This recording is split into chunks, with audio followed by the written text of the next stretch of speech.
रावण वो नाम जिसे लोग बुराइयों से जोड़ते हैं। रावण वो नाम जिसे सुनते ही आंखों के सामने 10 सिर वाला एक विशालकाय आदमी दिखता है। रावण वो नाम जिसे आज भी रामायण के माध्यम से पूरी दुनिया जानती है। दोस्तों, दुनिया में राम तो बहुत मिल जाएंगे, लेकिन रावण नहीं मिलेगा, क्योंकि रावण दुनिया में एक था और शायद एक ही रहेगा। गौर किया जाए तो रावण नाम का दुनिया में कोई दूसरा व्यक्ति नहीं है।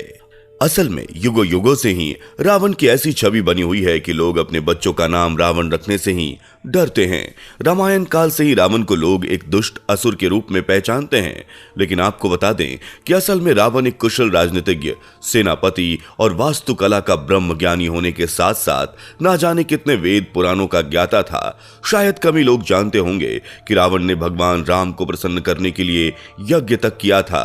और तो और शनि देव जिनके प्रकोप से दुनिया डरती है, उन्हें तक रावण ने बंदी बना लिया था। तो दोस्तों, इसी तरह रावण के बारे में ऐसी तमाम अनकही बातें हैं जो शायद आपको नहीं मालूम होंगी। तो आज की वीडियो में आपको बताने जा रहे हैं रावण के बारे में ऐसे कुछ अनसुने राज, जिन्हें सुनकर आपको भी यकीन नहीं होगा कि असल में रावण का व्यक्तित्व कैसा था। रावण ने किया था भगवान राम के लिए यज्ञ।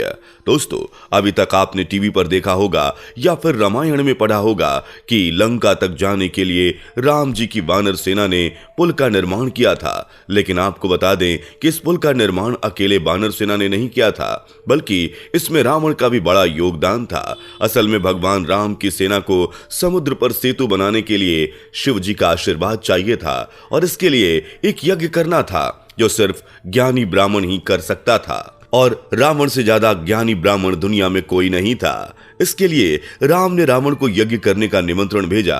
रावण भगवान शिव का परम भक्त था, इसलिए वो इस निमंत्रण को ठुकरा न सका। इतना ही नहीं, यज्ञ पूरा होने के बाद जब राम ने रावण से आशीर्वाद मांगा तो उन्होंने तथास्तु कहकर राम जी को आशीर्वाद भी दिया था। रावण ने सीता जी को स्पर्श क्यों नहीं किया? रामायण का एक अहम अध्याय था सीता हरण, जहां रावण सीता को जबरदस्ती बंदी बनाकर अपने साथ लंका ले जाता है, लेकिन जब तक सीता जी लंका में रहती हैं, रावण उनको स्पर्श तक नहीं करता। ऐसे में कई लोग सोचते होंगे कि ये रावण की अच्छाई थी कि उसने सीता जी को कभी उनकी मर्जी के खिलाफ छुआ नहीं, लेकिन दोस्तों ऐसा नहीं था। रावण जैसे शक्तिशाली राजा के लिए सीता को अपनी रानी बनाना चुटकियों का खेल था, लेकिन उसने ऐसा नहीं किया क्योंकि उसके पीछे एक अहम वजह थी। असल में रावण की कमजोरी थी महिलाएं, और इसीलिए एक बार उसने अपने बड़े भाई कुबेर के बेटे नल कुबेर की पत्नी रंभा के साथ गलत काम करने की कोशिश की, जिसके बाद नल कुबेर की पत्नी रंभा, जो रावण की पुत्रवधू के समान थी, उसने रावण को शाप दिया कि अगर किसी स्त्री की इच्छा के बिना वो उसको स्पर्श करेगा तो उसका सर 100 टुकड़ों में बढ़ जाएगा। इसलिए रावण ने सीता जी को उनकी आज्ञा के बिना कभी भी स्पर्श नहीं किया। रावण जानता था कि अगर वो सीता को गलत नियत से स्पर्श करेगा तो उसका सर 100 टुकड़ों में बढ़ जाएगा। रावण ने शनिदेव को बंदी बनाया था। दोस्तों, ज्योतिष शास्त्र में यह माना जाता है कि बच्चों के जन्म के समय ग्रह नक्षत्रों का काफी बड़ा योगदान होता है। माना जाता है कि जन्म के समय ग्रह नक्षत्रों की जैसी स्थिति होती है, उसका इंसान के पूरे जीवन पर असर पड़ता है।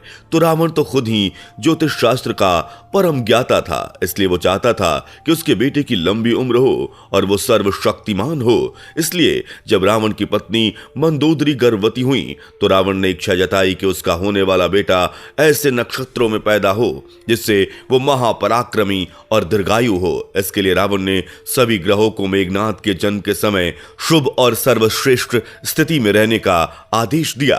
रावण के डर की वजह से सारे ग्रह उस समय शुभ और सबसे बेहतरीन स्थिति में यानी 11वें स्थान पर विराजमान हो गए, लेकिन शनिदेव ने रावण की यह बात नहीं मानी और 12वें स्थान पर बैठ गए। बस शनिदेव की इस हरकत पर रावण को गुस्सा आ गया और उसने अपनी ताकत का इस्तेमाल करके शनिदेव को अपने महल में कई सालों तक बंदी बनाकर रख लिया। शनि न्याय के देवता हैं, इसलिए भले ही वो रावण की कैद में थे, लेकिन जैसे ही मेघनाथ के जन्म का समय आया तो उन्होंने इस दौरान अपनी दृष्टि वक्र कर ली, जिसकी वजह से मेघनाथ की उम्र कम हो गई। रावण के नाम के पीछे का रहस्य।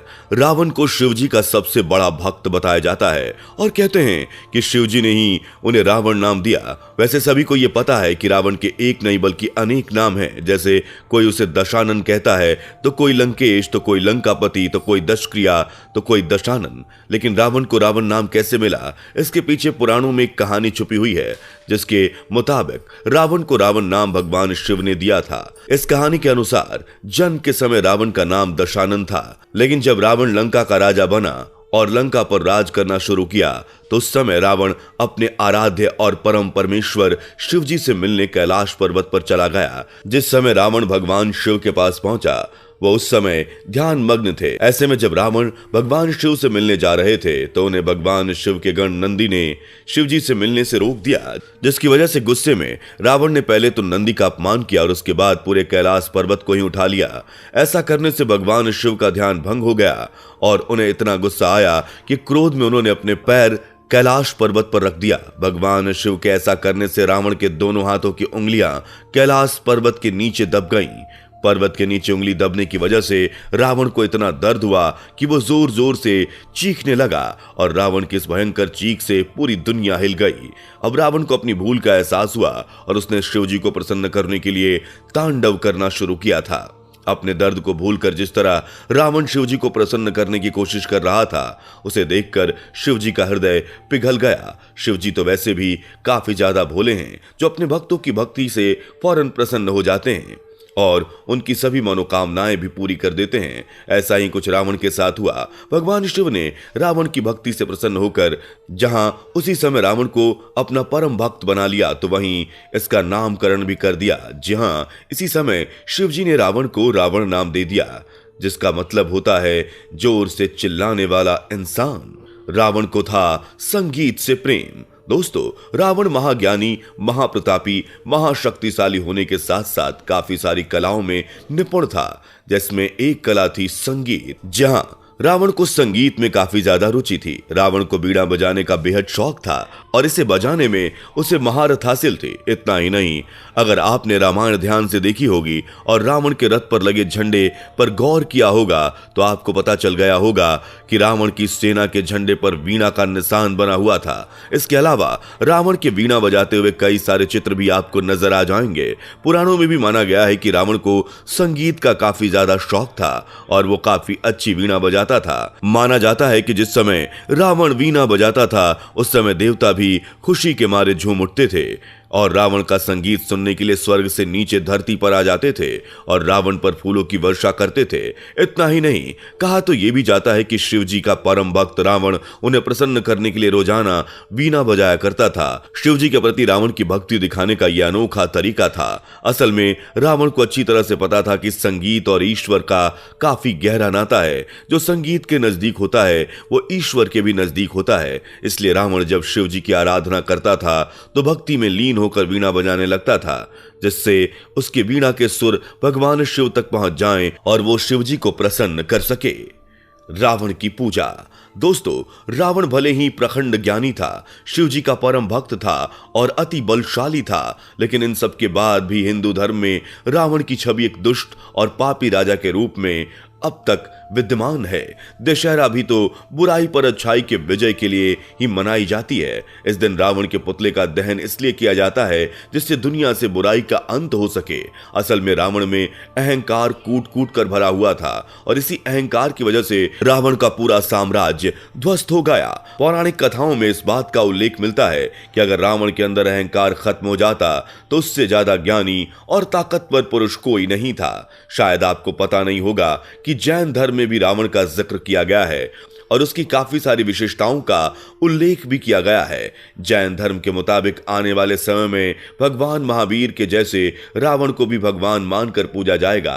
इतना ही नहीं, दुनिया में कई जैन तीर्थस्थल ऐसे भी हैं जहां रावण की मूर्ति लगी हुई है। जैन धर्म के मुताबिक रावण एक शुद्ध ब्राह्मण और परम ज्ञाता था, इसलिए वो पूजने योग्य है और इसमें कोई शक नहीं है कि रावण के अंदर काफी सारी अच्छाइयां थीं, लेकिन उसकी एक बुराई यानी अहंकार ने सब खत्म कर दिया। और अगर ऐसा ना होता तो आज शायद रावण की भी घर घर में पूजा की जाती।